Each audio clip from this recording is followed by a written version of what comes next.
Okay. I know that this episode is about Tupac, but truthfully, I've had that one Biggie Small song stuck in my head. Biggie, Biggie, Biggie, can't you see? Yeah, I've had that song stuck in my head for like the last 2 hours. So maybe that means something. Maybe that's a little bit of an omen. We'll talk more about it later.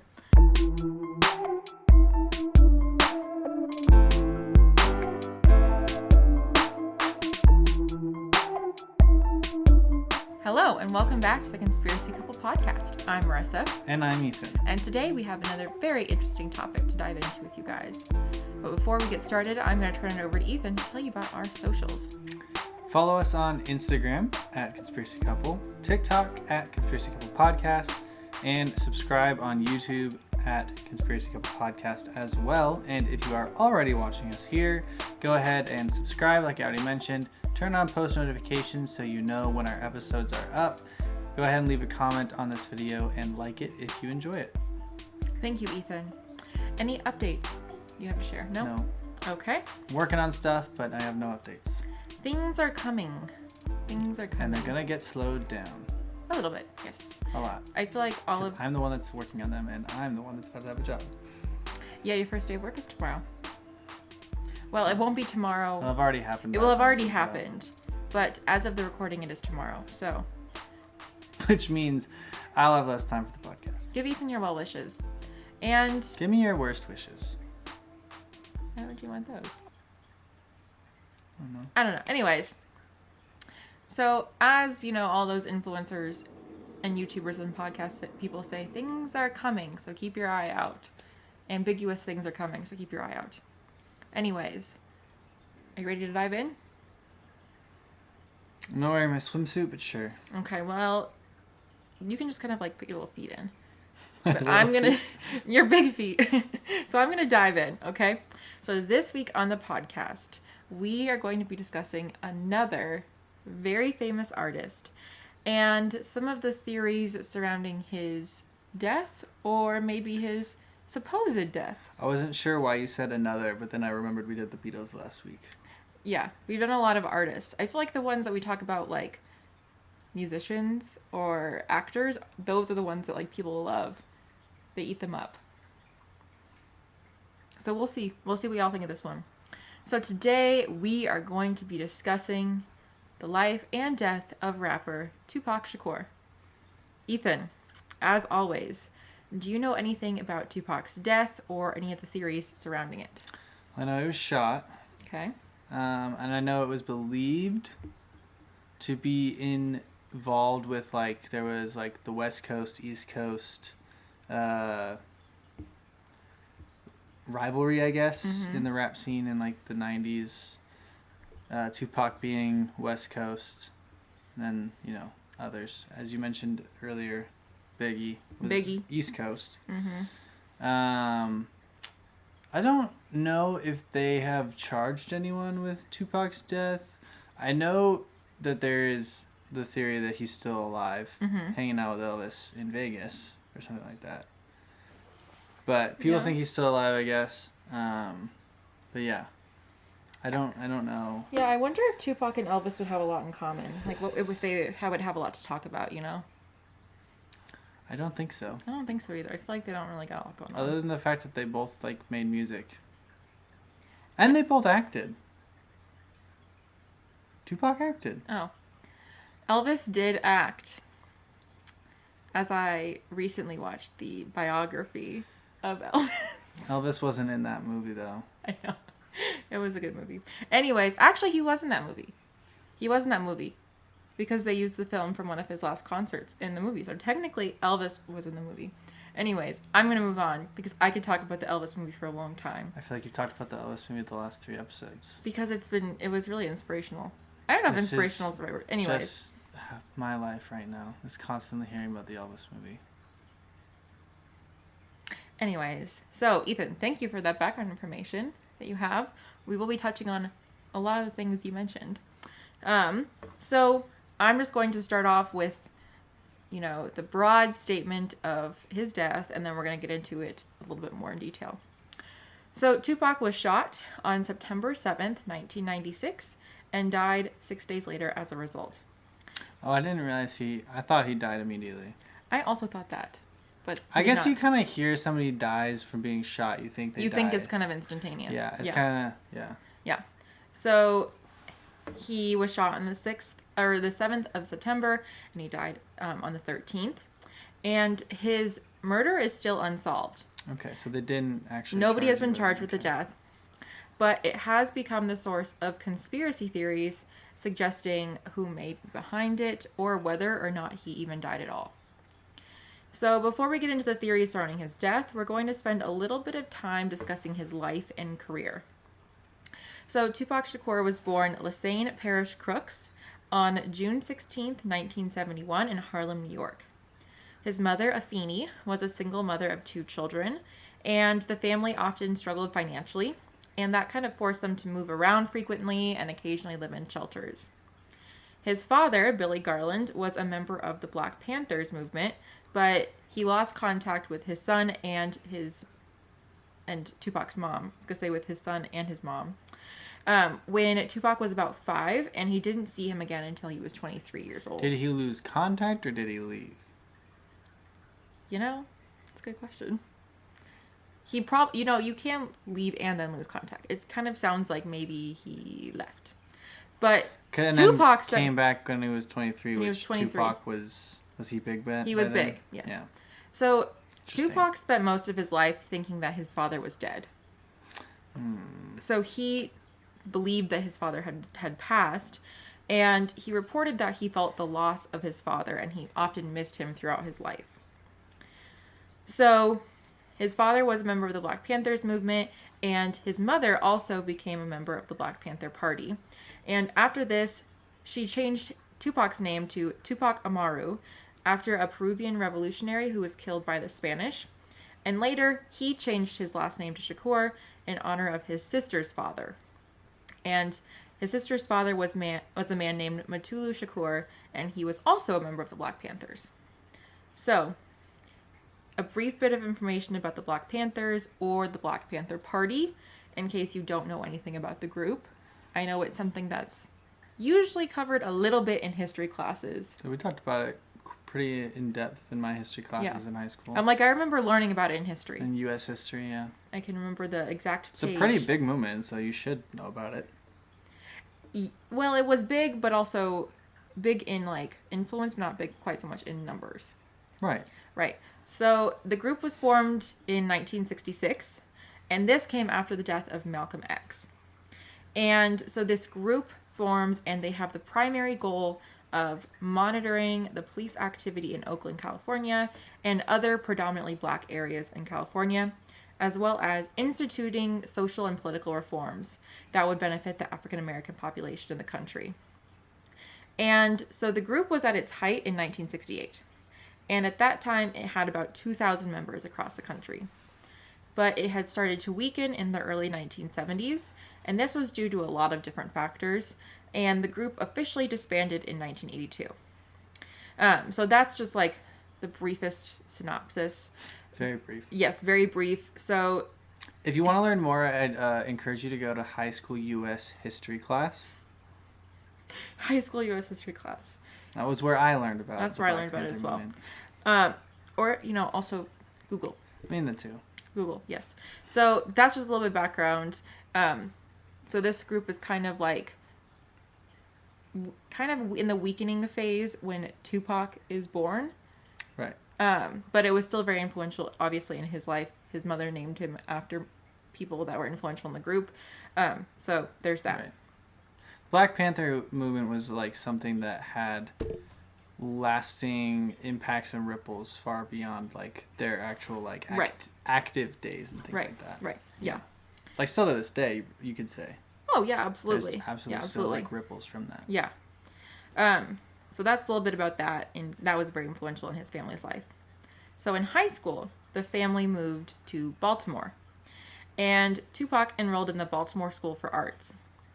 And he apparently flourished in this school and he stated that he had never felt more free in his life than when he was there. However, the neighborhood where they lived was not a very safe neighborhood, and it was full of crime. It was riddled with crime, and so the family moved to Marin City, California. Unfortunately, while there, his mother became addicted to crack and fell into that addiction, that kind of lifestyle. So in 1989, Tupac's 17 years old, and he is in the park. And while in the park, he meets an older woman named Layla Steinberg. And so prior to this, he had gotten into writing poetry, and during the conversation with Layla Steinberg, she was apparently so charmed by him and his talent that she agreed to become his manager. And neither of them had any music experience at all, and Steinberg had no history of working in the music industry. So why did she want to become his manager? She thought he was really talented. Right, but if she doesn't know, like, how is she going to help him?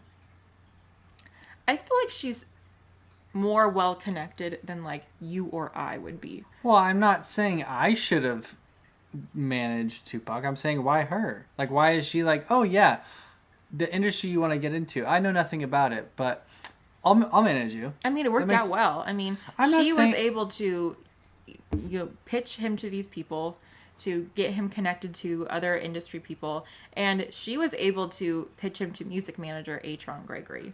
So she had these connections somehow. Maybe that's why she chose to manage him, because she has these connections already, and she thinks he's incredibly talented, and she's like, I'm not asking why she chose to manage him, I'm asking why he chose her. Sometimes you just meet people, and you're like, I feel like you and I could do good things together. Like, you connect with these people, you've never felt that way? No. Well, just kind of the idea of, like, taking a chance on someone. And it worked out. So she pitches him to Gregory, and Gregory was able to get him his first job in 1990, where he served as a roadie and backup dancer for the music group Digital Underground. And in 1991, he made his first musical debut, recording for the soundtrack to Dan Aykroyd's movie Nothing But Trouble in the song Same Song. And he later appeared as an artist on another one of Digital Underground's albums that same year. So at this point, Steinberg taps out of the management gig, and she was replaced by Gregory. So she didn't even, like... She got him the connections. Right, so why does she leave? She probably realizes, like, I did my piece, now it is time to move on. Because she probably can't take him to the same places that these other people can. So she's just not going to profit off of him? Well, she's in this podcast. I mean, we're mentioning her name, are we not? I don't know. I mean, imagine what it feels like to be the person who started out Tupac. Yeah, and then to be the person who's like, all right, well, best of luck. I'm going to go not be involved anymore. She knows her limitations, and she probably knew that he was better off without her. Anyways. So, Gregory was able to get him a deal with Interscope Records pretty quickly after that. And his debut album as a solo artist came out shortly after this, called Tupacalypse Now. So he felt that his music was misunderstood. And he spoke to reporters about how he wanted to share some of the uglier parts of life. He was quoted as saying, "Everything in life is not all beautiful. There is lots of killings and drugs. To me, a perfect album talks about the hard stuff and the fun and caring stuff. The thing that bothers me is that it seems like a lot of the sensitive stuff I write goes unnoticed." So he's got a lot of heavy stuff that he wants to talk about and that he wants to deal with. And I feel like that was kind of like a big thing with like the rap scene in the 90s, was like this change into like a lot of the tougher, harder things that people didn't really want to talk about. Unfortunately, throughout the early to mid 90s, he also got involved in some scuffles with the law after being involved in some altercations where weapons were involved and people were injured. Most of the time, he or his label was able to settle out of court, but he ended up having to spend 15 days in jail after he reportedly assaulted director Alan Hughes after he was fired from being on the set of his movie for being disorderly. So, in 1995, Tupac joins a record label called Death Row Records, and this was headed by a man named Suge Knight. So basically the two had an agreement that Knight would pay the $1.3 million bail to release Tupac from prison if he agreed to sign to the record label. Pretty good deal. Yeah. So he signs onto the record label.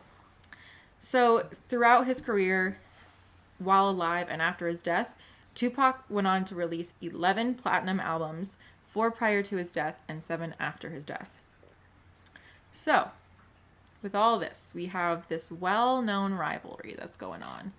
And this was between Tupac and another rapper, Biggie Smalls, or the notorious B.I.G.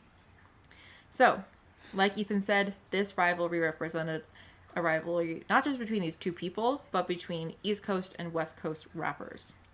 Which is interesting because Tupac is from the East Coast. Right. But he became a rapper on the West Coast. Right. He's originally from the East Coast. He comes to the West Coast, and his style kind of evolved there. He lived his life there. Right. He went through a lot of stuff there. But, I mean, if you think about it, they're from the same... His roots are on the East Coast. But apparently, the two of them had been close in the early 90s. So they didn't always have this rivalry.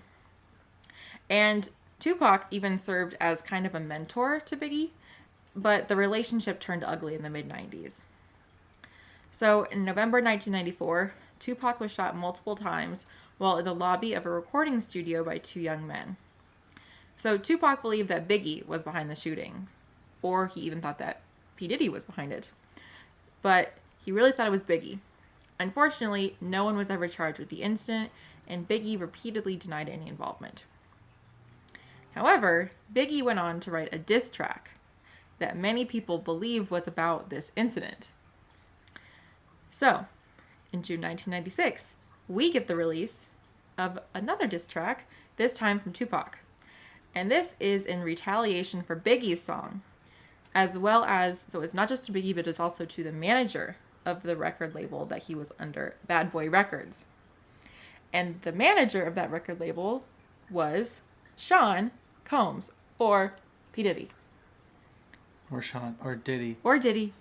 The man has had a lot of names throughout the years. Huh?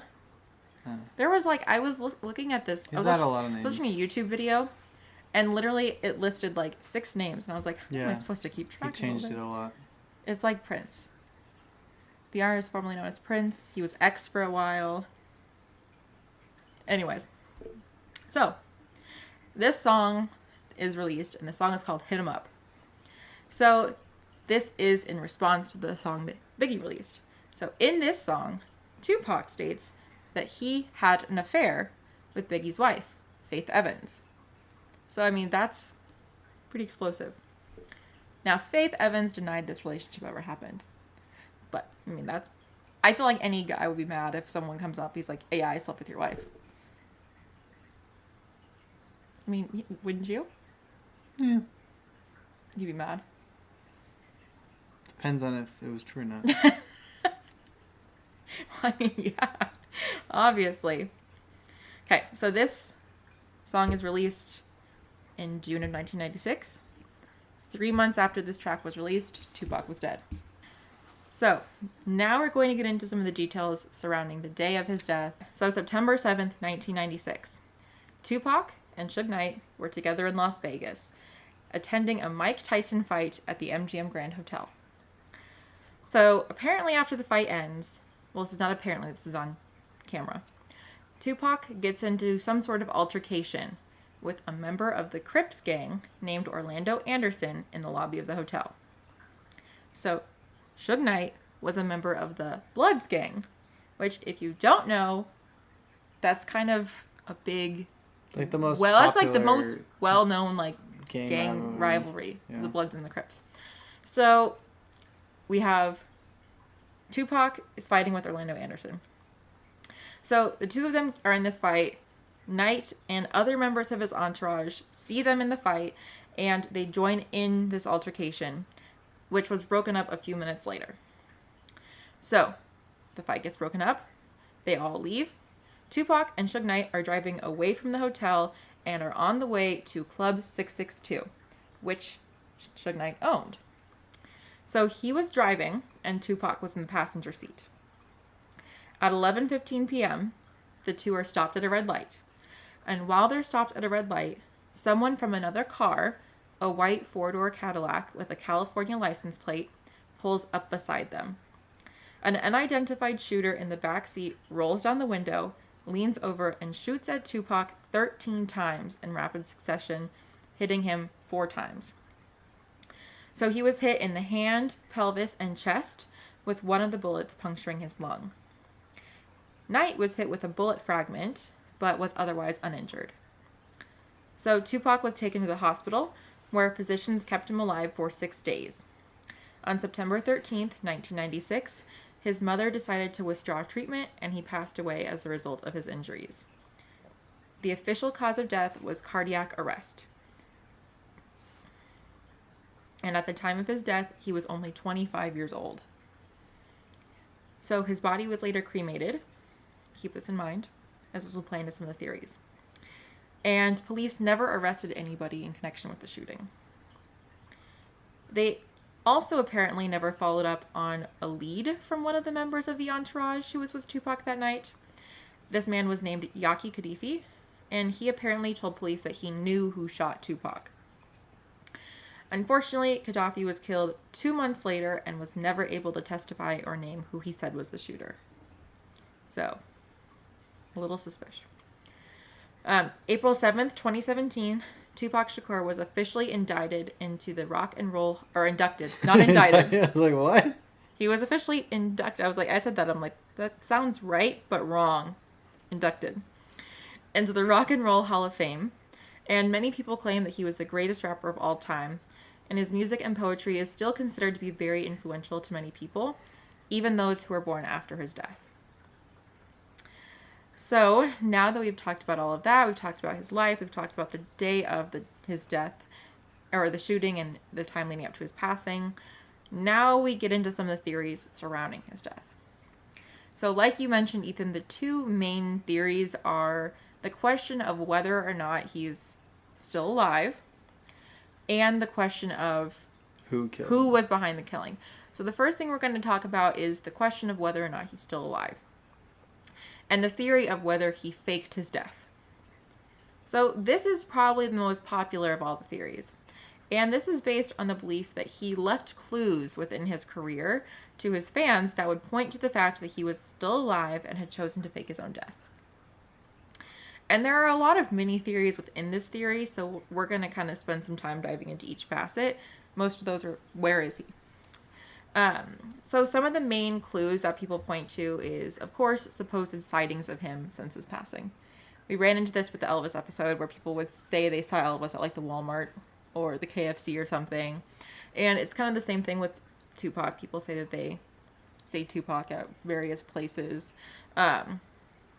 One person actually said that they thought that Tupac was an inmate in a New York prison, because there was a person with the same name and the same date of birth who was in a prison in New York. But if he went to jail in California, wouldn't his information be in the system? Yes. So. And they fingerprint people. Right. So if it was actually him, it would have been. Right. And they said it looked like him, and I'm like, well, yeah, it kind of looks like him, but you have to think, it's been 26 years.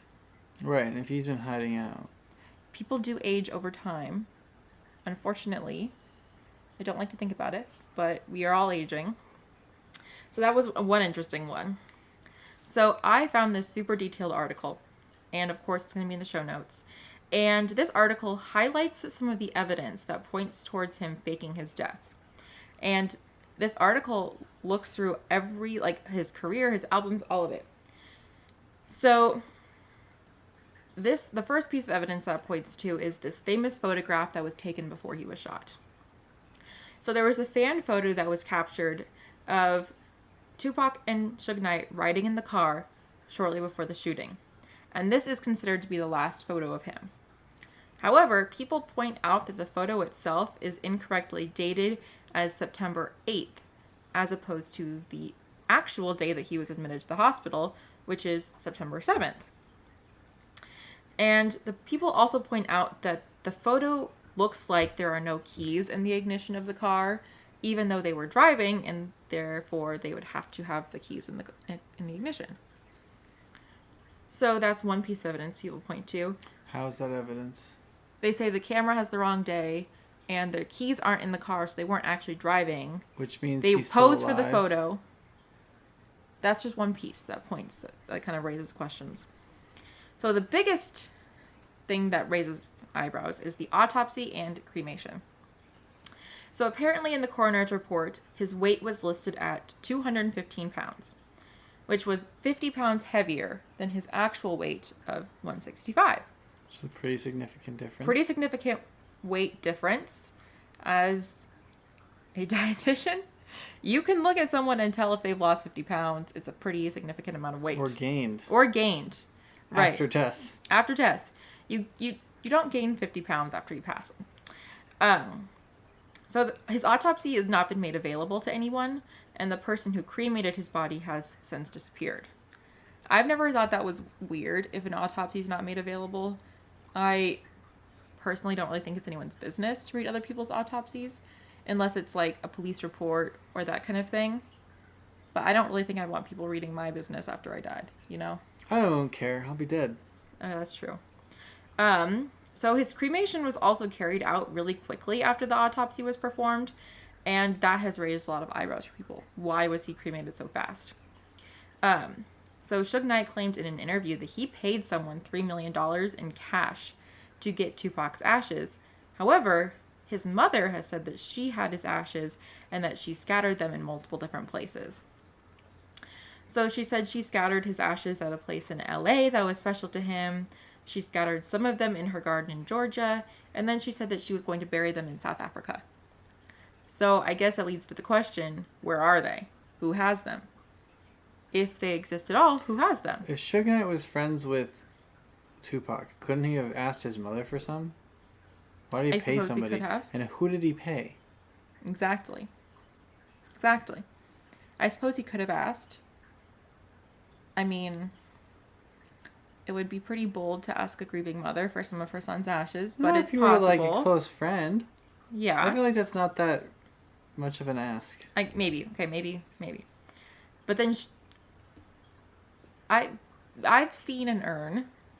I feel like this is a lot of, where are they going? Are they actually being scattered in all three of these places? Are they being scattered in one place? What do you mean? So she said that she scattered them in LA, Yeah. Georgia, and she was going to bury them in South Africa. Yeah. So did she do all of these things?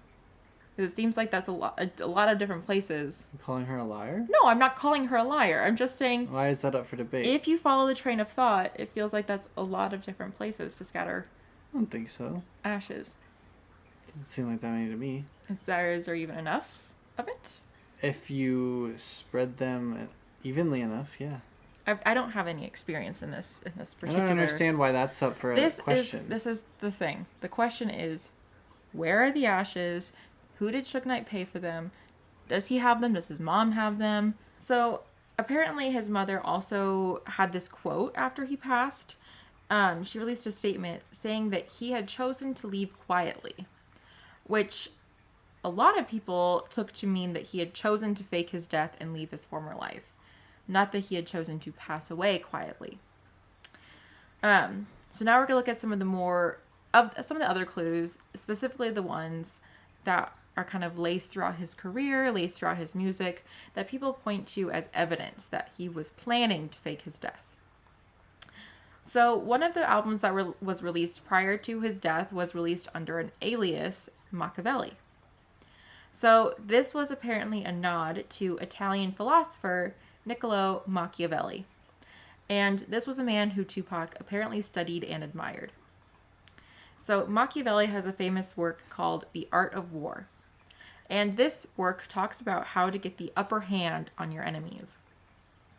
So people believe that Tupac either had many enemies or that he believed he had a lot of enemies, and that this work inspired him to decide to fake his own death to get away from them. So the cover art depicts a comparison between Tupac and Jesus. And the art has an image of Tupac nailed to a cross, as Jesus did. So people say that this parallel was meant to signify that he was going to die, quote, in quotation marks, and then come back one day. How Jesus died and was resurrected 3 days later. So, also, if you arrange the letters of Machiavelli, the way that Tupac spelled it, because Tupac does not spell it the same way as Niccolo Machiavelli, you can get the phrase, am alive, K. Now, I don't know what the K is for. Maybe it was just an extra, because you can't spell Machiavelli without a K. Could have spelled it with a C. Yeah, but then where would the C go? Am alive C? We don't know where the K... Maybe K is like, okay, I'm alive, okay. But maybe it's just the extra letter. So the problem is, it's been 26 years. If he was planning to make a return, don't you think that he would have done it by now? So, unless he's waiting a really long time. So, if he's, trying to draw this comparison between himself and Jesus came back from the dead after 3 days. Why would he still be in hiding for 26 years? Like, what is it that would still be keeping him forced to stay in hiding? Elvis.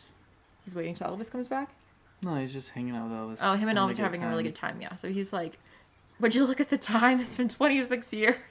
I told them I'd be back 24 years ago or something. Yeah, I'll do it tomorrow. He's like, okay, well, I mean, Elvis and I already have tickets to go to the movies, so I mean, I guess I can do it later. I don't think they go to the movies. You're right, they have a movie screen for them. She agreed. And it kind of raises the question, does he have these enemies still that are forcing him to stay in hiding? And why wouldn't he just come back? So, one person, or some people think that he might be hiding out in Cuba. So, one theorist suggests that Fidel Castro himself helped Tupac fake his own death and flee to Cuba.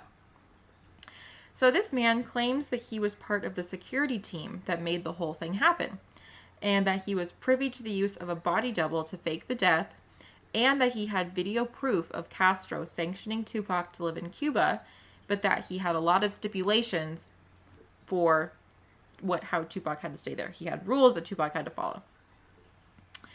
So, this man releases this video on YouTube saying that he was part of this team that made this whole thing happen, and that he's going to release the video of Fidel Castro basically getting Tupac out of the country.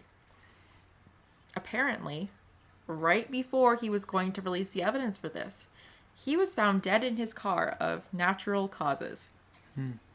His family state that they are very suspicious of his death. So, Why would Fidel Castro, why would he do that? That's a really good question because... Is he just a big Tupac fan? Yeah, I can see It's Castro. one of his stipulations that Tupac has to perform. Isn't Castro dead?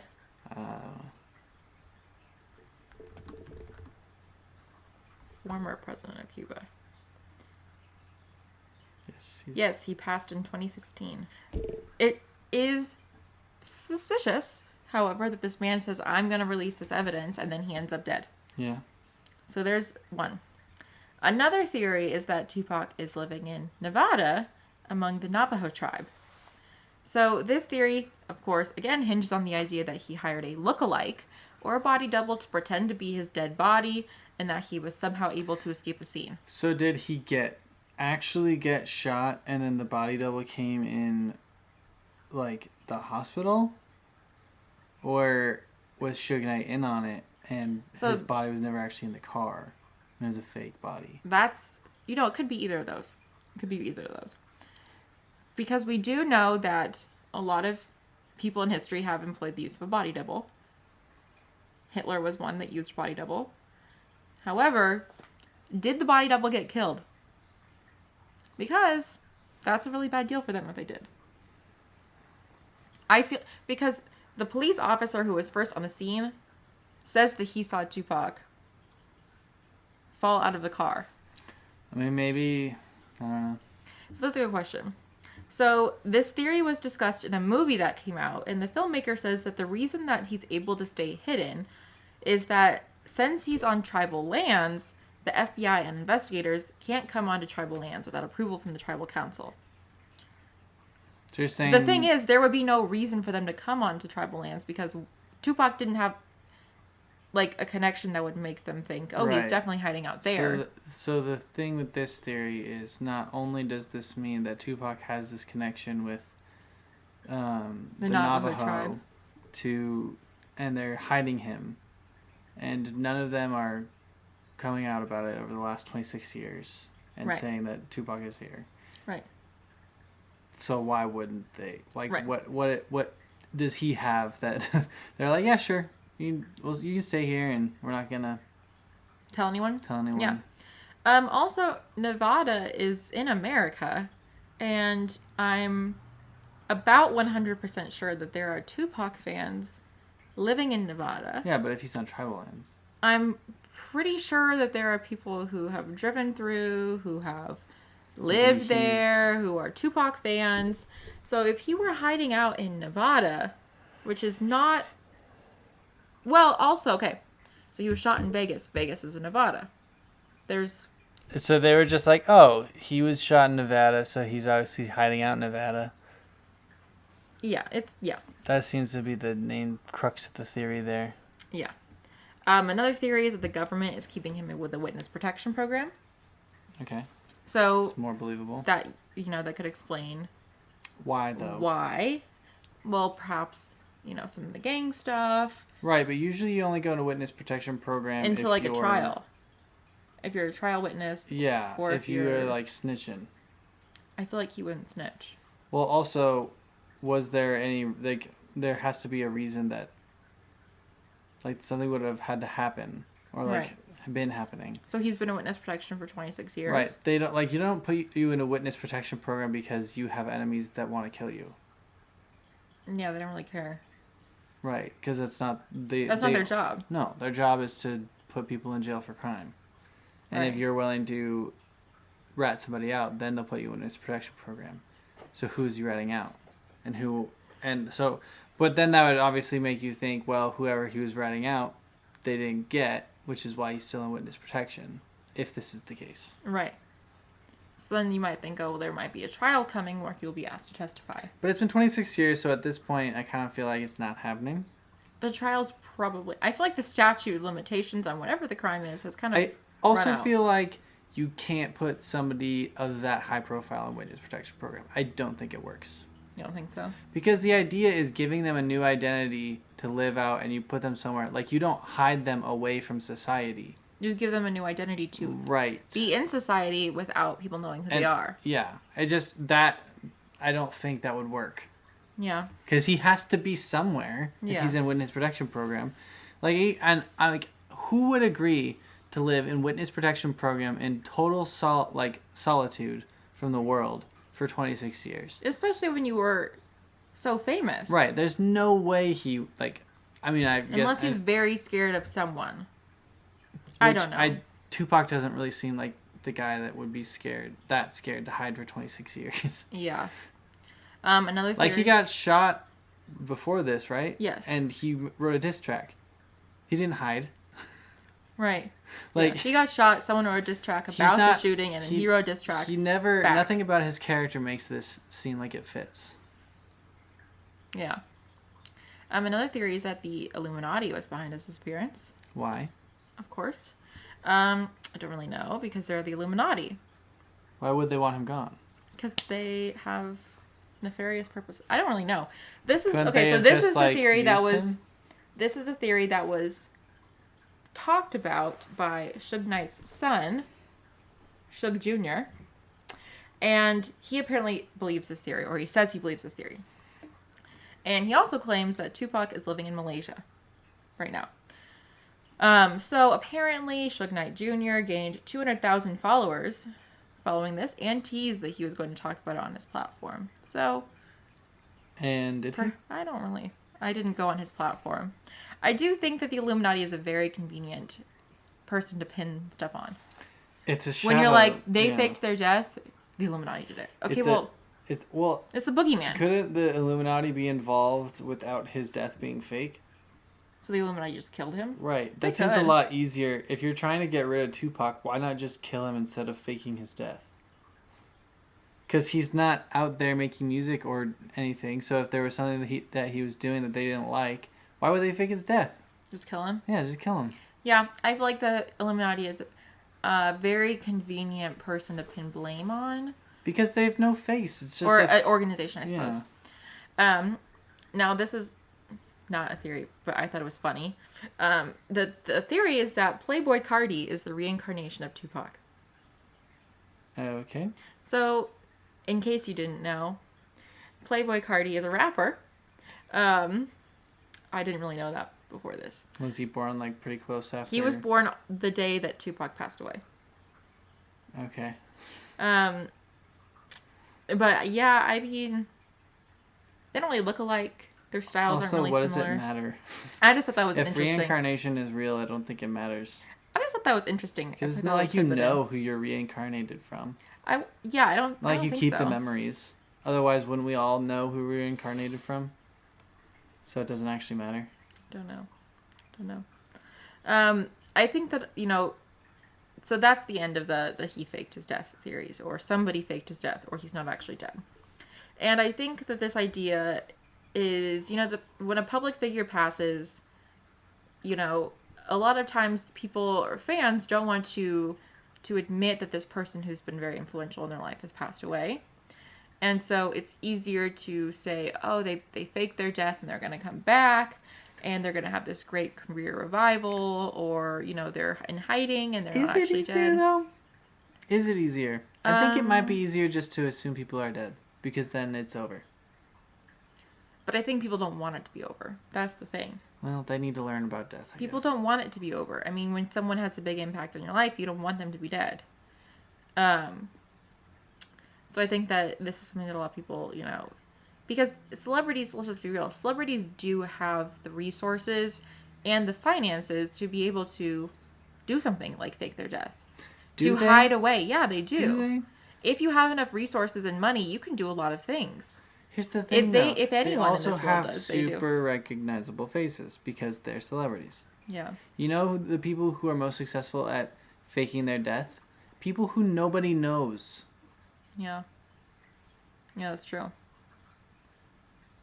I don't know. Now we're going to look at some of the theories that say he did in fact die, but this is who we think did it. So the first theory is Sean Combs, aka P. Diddy, aka Diddy. And this theory was suggested by a former LAPD detective. So this detective states that he got a member of the Crips, Heath Davis. The Bloods and the Crips. Which one's which? I don't know. So he gets this member of the Crips, Keith Davis, to say on tape that Combs, Diddy, paid him $1 million to kill Tupac and Suge Knight. So this guy... Well, he didn't kill Suge Knight. Correct. So this guy says that Orlando Anderson was the one to pull the trigger. So if you remember, Orlando Anderson was the guy in the MGM Grand that Tupac got in the fight with.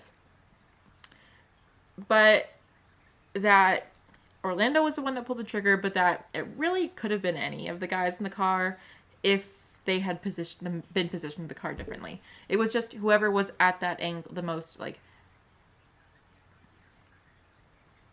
opportune. The most opportune angle to shoot them. It was like, oh, it was him, but it could have been any of us.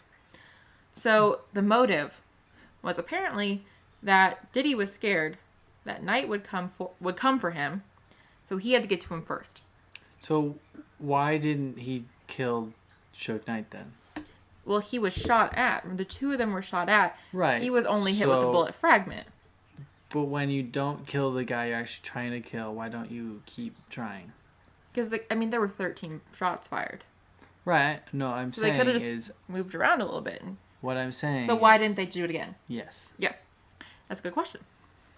So the motive is he's scared that Suge Knight is going to come for him, so he has to get to him first.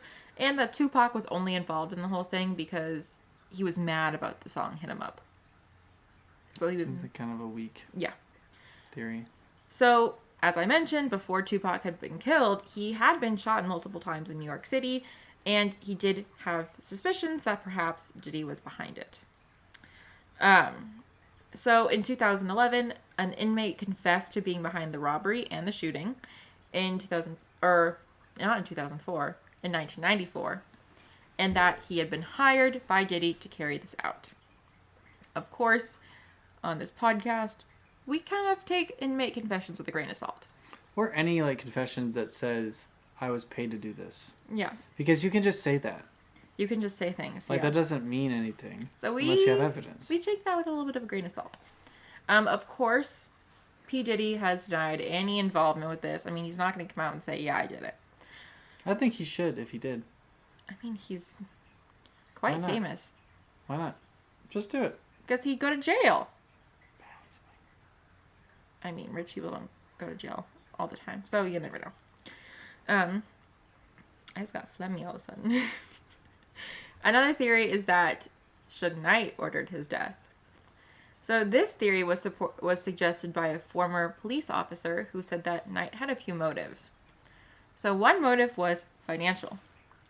Apparently, Knight owed Tupac a huge amount of money, with some estimates saying that it was around $3 million.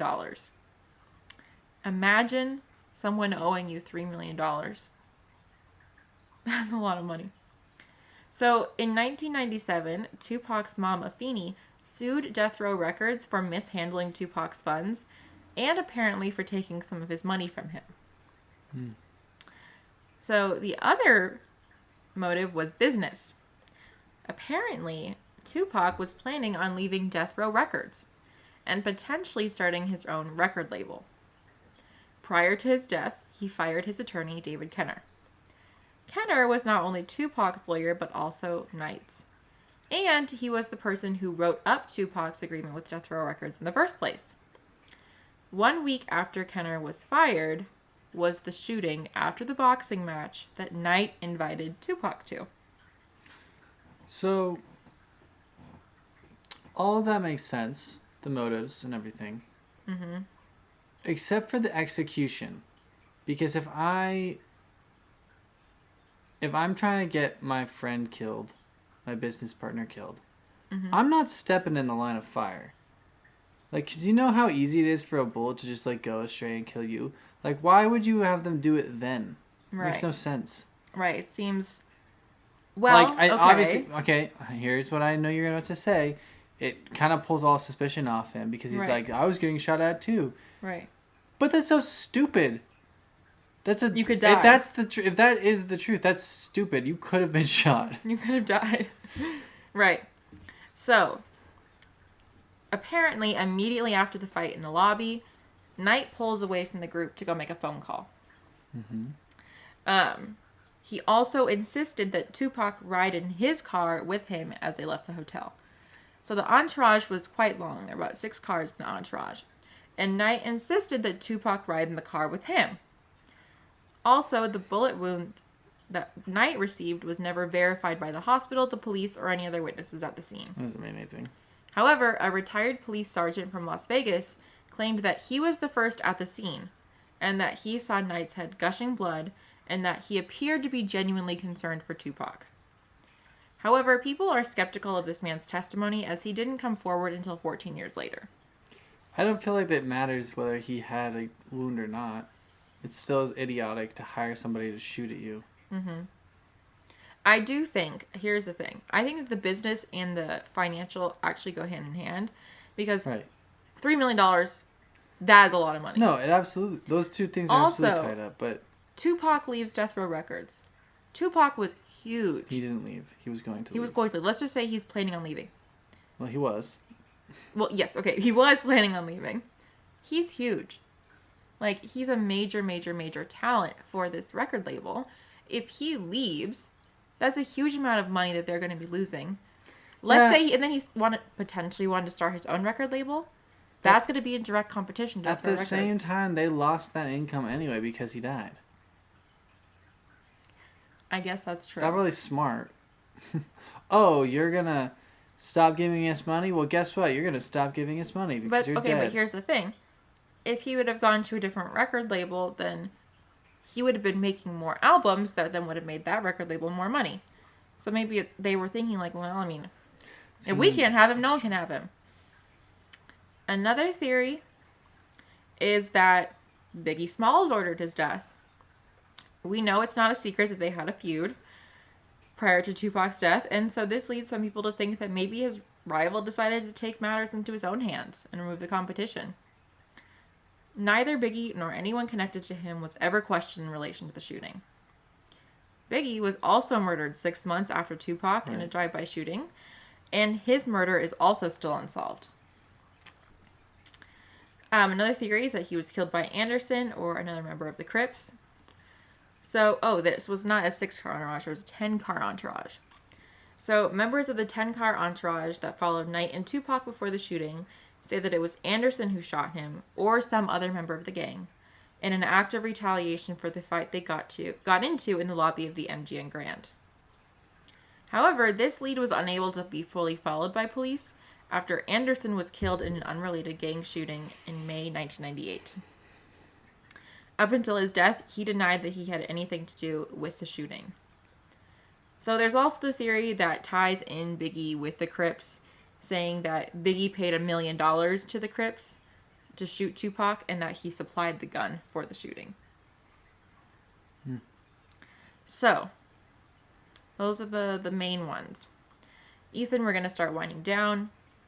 I want to know, what do you think about all of this? Do you think Tupac is still alive? And if he is not, or if he is not, who do you think was behind his death? Yeah, he's probably not still alive. I don't know who I think is behind his death. I think it could just be a combination of things. Like, it's just the fact that we know that Tupac was involved with, like, some shady characters, like, and was involved with, like, this gang stuff, which just kind of puts you in danger, you know? And being such a high-profile person and, like, kind of making yourself an enemy to the Crips usually, you know, whether it was, you know, ordained by any of these people or not, like, maybe somebody was just like, you know what, I'm going to take matters in my own hands. So it could have been random. It could have been something completely unrelated, or it could have been all of these, one of them, I don't know. Yeah. I feel like there's not any evidence one way or another that's, like, pulling me. I feel like it's just kind of like, it's the reason it's unsolved, because there's lots of different ways it could go, and it's just not clear. Yeah.